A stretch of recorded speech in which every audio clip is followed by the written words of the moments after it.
Hi, my name is Charlotte Allen and I'm a community gardener based in South Birmingham.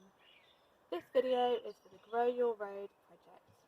Today I'm going to be talking to you about how to start composting. Having a compost pile is a really great way to turn your waste materials into a valuable garden product. Compost is an excellent soil improver and it helps to keep your plants healthy and strong. It's also one of the most environmentally friendly ways to discard of your kitchen and garden waste. Composting speeds up the natural decay of organic materials by giving the microorganisms responsible for decomposition the ideal conditions. For this video, the materials you will need are a compost bin, both green and brown materials, a garden fork, and some cardboard or a piece of old rug or carpet. When choosing a compost bin, it's a good idea to assess your space and your needs. So you can buy plastic compost bins, and these often come with a lid. They are easy to move and they are compact.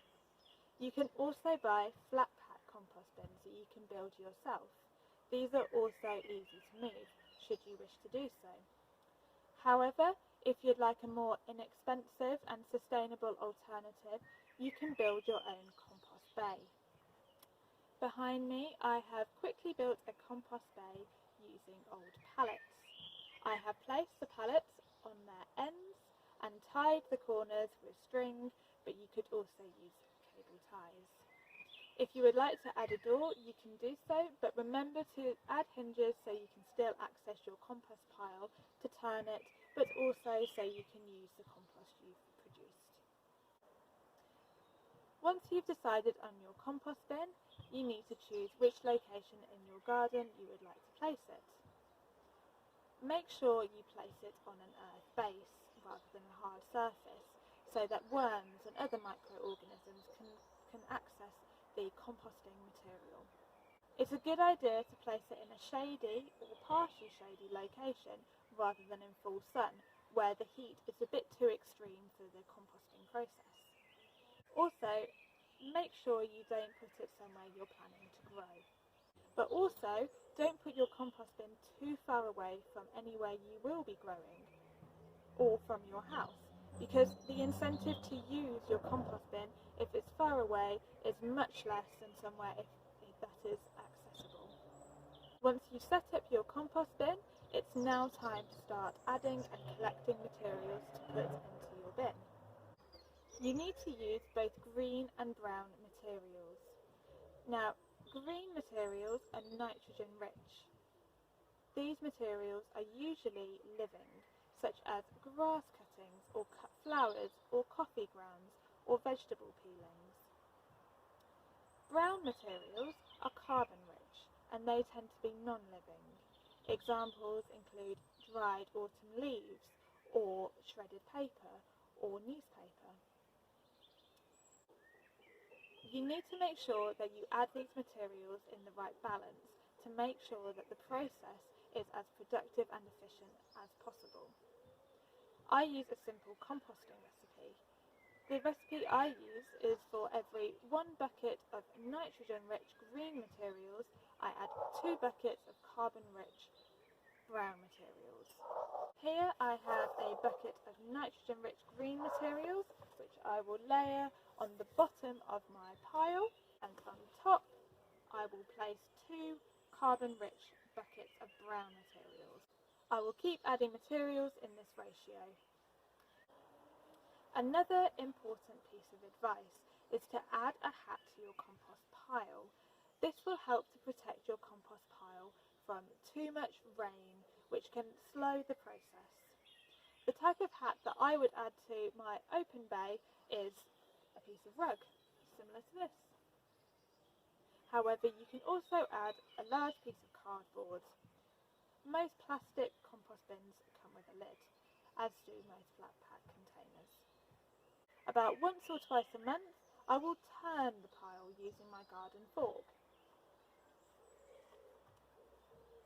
Turning the pile simply means mixing up the composting pile. This helps to add in air and oxygen, which speeds up the decomposition process.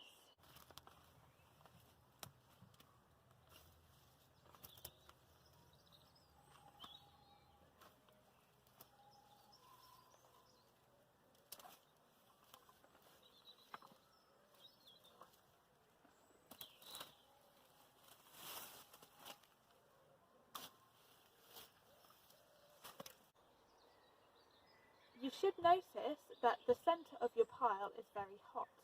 This means that the microorganisms are very active. It's a great sign that decomposition is happening quickly. Now, if you notice that your pile isn't really decomposing, it might be a sign that there aren't enough nitrogen-rich materials. So add another bucket of green materials. If you notice that your pile is a little smelly, it's a sign that maybe there aren't enough carbon-rich materials. So a layer of shredded paper should be a nice way to eliminate any smell. It takes about 3 months for the decomposition process to fully happen. However, allow for a little wriggle room, because depending on the location of your compost bin, as well as the materials that you're putting in, it might be slightly longer than this. At the end of the process, you should have lovely soil like this. You can place this soil on your beds. I would recommend doing so in the spring months.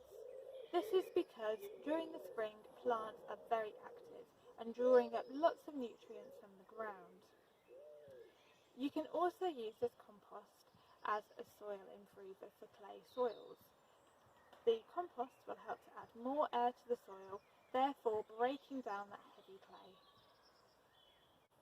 I hope this video has given you some help as to how to start composting. However, if you do have any questions, please place them in the comments below. I hope you enjoy the cyclical nature of composting.